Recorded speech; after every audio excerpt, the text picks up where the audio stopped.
What if I told you that the success of the Nintendo Switch is owed to an ordinary jar of extra, chunky spaghetti sauce? I learned about this a few years ago in a 2004 TED Talk where Malcolm Gladwell told the story of Howard Muskowitz and his journey to find the perfect spaghetti sauce. You see, back in the 80s, the American sauce brand Prego was struggling to find the perfect sauce recipe to appeal to everyone. They thought that by making one sauce, they could keep their costs low and their sales consistent. So they turned to Howard Muskowitz, a market researcher and consultant, giving him the task to discover the perfect spaghetti sauce. In his adventures, he found something much more interesting: the power of choice. Digging through the piles of sauce data that Prego provided Howard, he realized that one simply isn't enough. Instead of finding the perfect sauce, he needed to find the perfect sauces, a selection of spaghetti sauces that fit each unique niche, yet still business effective. Up until now, Prego has never considered extra chunky as an option, since extra chunky spaghetti sauce never existed at the time. Based on these findings, Prego changed their spaghetti sauce line and added extra chunky as an option. A decade later, they earned a staggering $600 million from the extra chunky line. This success inspired other food industries to do the same, which is why in the modern supermarket, it isn't uncommon to see a vast variety of flavors for a single product. This principle was coined as horizontal segmentation, and it acts as the silver bullet to a paradox of innovation, and it is the secret weapon behind how the Nintendo Switch changed the gaming industry forever.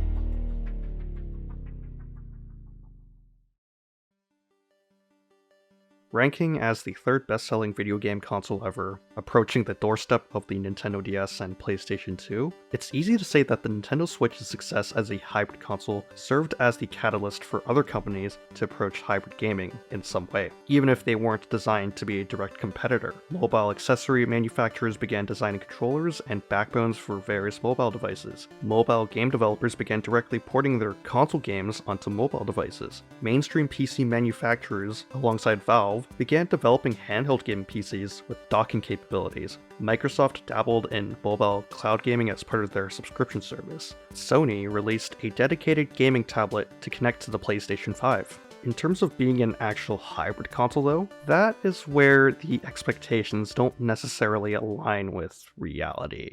Think back to the very first trailer for the Nintendo Switch. The trailer put a pretty big emphasis on the hybrid aspect of the console, beginning as a home console and immediately revealing its handheld capabilities, then showing a reverse scenario as a handheld for coming back to home, and repeating this trend up until the very end. On paper, this would be the main reason everyone bought a Nintendo Switch. It was incredibly versatile, and putting up Breath of the Wild and Skyrim as one of the first games to be showcased here really showed just how powerful this little thing was. In reality though, I'm almost willing to bet that the biggest reason people bought a Switch is because Nintendo relegated to making gimmicks as a bonus factor, while presenting a more traditional gaming console. That first trailer's success didn't come solely out of showcasing Nintendo's hardware, but rather the games themselves. Behind all of the gimmicks that were shown off, every game in this trailer was shown to be played in a much more traditional manner. Even sideways Joy-Cons to an extent look less ridiculous than a sideways Wii remote. This is, of course, besides the fact that the trailer in and of itself showcased real games, or at least games that were close to the end of their development cycle, rather than prototypes that looked exactly like their predecessors. It didn't matter if the Wii U or 3DS had games. Neither of the two consoles sold particularly well. The Wii was too gimmicky, it was underpowered as a home console, and it was marketed more like an accessory than a console, while the 3DS ended up just being a better DS with an analog stick, because everyone gave up on the 3D gimmick very quickly, and mobile devices at the time were beginning to have a more expansive gaming library that came at a cheaper cost. The success of Splatoon on the Wii U had nothing to do with the Wii U itself, and most of the Wii U titles ported to the Nintendo Switch had minimal changes, yet still becoming some of the greatest hits. 2 of the top 5 best-selling Nintendo Switch games were originally Wii U titles, and neither of those two would have benefited significantly from the gamepad screen. Being a much more traditional console with more traditional games, it has already become apparent over the years that the Nintendo Switch didn't gain its popularity from its hybrid form factor, but rather the hybrid form factor was simply reassurance that Nintendo wasn't going to go off the rails with gimmicks again, and that they would genuinely focus on the games themselves rather than trying to work with the gimmicks surrounding a console. The two home consoles that preceded the Nintendo Switch, specifically looking at the Wii's latter half of the lifespan and the entirety of the Wii U's years of service, experienced slow sales as a result of a gimmick-first, gameplay-second mindset.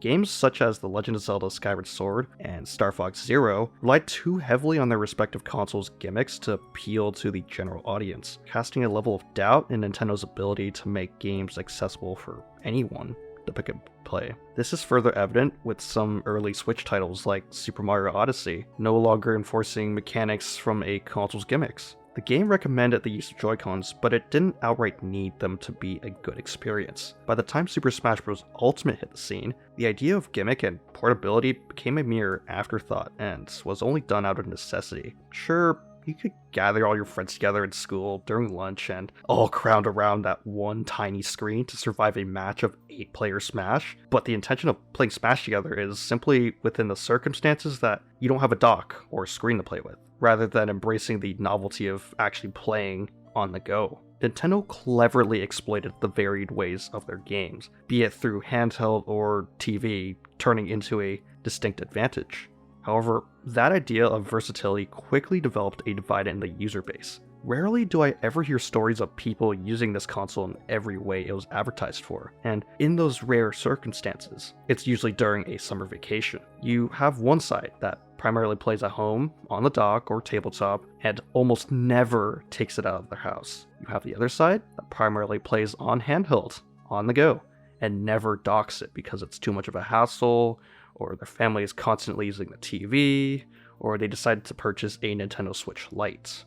It's almost as if nothing has changed. This divide has stuck around the Nintendo Switch to this day, and while there are a few game releases here and there that often encourage playing in one specific mode, most Nintendo Switch games were designed to be played on both. Thus, there's really no pull factor to each end. Despite this divide, it is without a doubt that the versatility still proved to be an effective strategy due to the shared player base and variety to the consumer. Valve made the Steam Deck to allow you to play your PC games natively on the go, or dock to a monitor. Due to these native capabilities, it's an incredibly strong rival to the Switch, with its decades of content available on Steam. It also motivated PC manufacturers such as Asus to create similar competing devices, such as the ROG Ally. Sony released the PlayStation Portal, a PS5 accessory that allows users to wirelessly stream PS5 games while the console is on. Even if the Western market did not find a strong pull to this device, the Japanese market, on the other hand, with their accessible and fast internet connection, certainly has a use case for the streaming tablet controller, even if each console's exclusive game libraries are barely comparable. This brings me to the point where perhaps we're focusing on the wrong areas. The Nintendo Switch is undeniably innovative in its ability to quickly swap between docked and handheld. However, once you remove that core feature, the console itself is arguably less innovative than previous Nintendo consoles, and more of a conglomeration of those predecessors. The concept of console gaming on the go has always been attempted, especially looking at the PSP and PS Vita. The Nintendo Switch's overall design is just a combination of elements from previous Nintendo consoles in an evolved state, with Joy-Cons being an evolution of the Wiimote, handheld design being derivative of the Wii gamepad, and the controls of a sideways Joy-Con functioning similarly to a SNES Super Famicom controller. The home and handheld split still very much exists to this day, even through the COVID-19 pandemic and the years that followed. However, as I mentioned before, even though this divide has never truly closed, the games themselves have changed. And to that effect, it's probably more reasonable to look at the game development mindset and how it's evolved. I think proof of this lies simply in your Nintendo Switch profile. Rather than being variations of home console games that we know, the games that we play on the Switch are those home console games. The limitations that we normally see from a traditional handheld game are simply non-existent here because the games we are playing are developed without that mindset that this is going to be a handheld game. Even developers who have previously worked on handheld games made an effort to make seamless transitions into the home console markets. Most developers. I think accompanied by the fact that Nintendo Switch is packaged to feel like a home console, with its initial console packaging being rather large to take up more room on store shelves, and the departure from square-shaped game boxes in favor of more traditional rectangular boxes, the Nintendo Switch managed to deliver the message to its consumers that the games expected to appear on this console are going to be big games. Games such as The Legend of Zelda Link's Awakening, Monster Hunter Rise, and Metroid Dread are all developed by former handheld development teams, yet the quality of these games clearly feel fit for the home console environment. Franchises like Pokemon, which initially had all of its mainline titles on handheld consoles, were able to evolve into a much more diversified way in terms of world exploration and expansiveness, even with its many flaws. I think most importantly, what came as a result of this new shift was that we no longer had games that would evolve to feel obsolete. Every game on the Nintendo Switch is just as worth playing as the next, because the only compromises that exist are the ones that you'd expect to find on home console ports anyways. We are still getting many ports that feature a watered down experience, but it's still the same game at its core, and it's not an entirely separate game that's much more enclosed. With these secondary titles now standing alongside their big beefy home console counterparts, handheld games practically don't exist anymore. Or do they? One of the primary topics of a debate is which side does the Nintendo Switch often lead towards. Some will say that it's much closer to the home console due to the aforementioned reasons of marketing and game development. Others will say it leans more towards handheld due to the existence of the Switch Lite and Switch OLED. However, one other aspect that is sometimes brought up in these discussions is the hardware itself. The Nintendo Switch's processor is a modified version of the 2015 NVIDIA Tegra X1, which was also used in products such as the NVIDIA Shield. Unlike traditional home consoles using x86 architecture that's found in most PCs, the X1 uses ARM64 architecture, which is found in mobile devices and a small number of laptops. To put it simply, even though the branding and mindset of the Nintendo Switch is meant to be like a home console, developing games and other software for the Switch is actually more similar to creating mobile games and apps, theoretically speaking. We've gotten many one-to-one ports of mobile games such as Pokemon Unite, Modern Combat 5, and I think those Mario Kart Tour tracks and Mario Kart 8 were incredibly easy and cheap to port because both games run on similar architectures, which also explains why some of these tracks look ugly. I can't deny, however, that the usage of mobile architecture isn't as concerning as it would have been less than a decade ago. While home console hardware is improving at a logarithmic rate, with each subsequent generation bearing more similarities to each other, mobile hardware has already reached a point where they are capable of handling very complex console-level games with little to no compromise outside of graphical elements. The previous generation of handheld consoles, even the PS Vita, were still largely incapable of handling home console games from that same generation, and often resorted to many of the same limitations found in its predecessors if it were to attempt to run a home console game. In today's age, mobile devices are capable of running massive games like Fortnite and Genshin Impact, both of which feature cross-platform play with home consoles and PC, and only small portions of these games are limited to home consoles. The important thing to note is that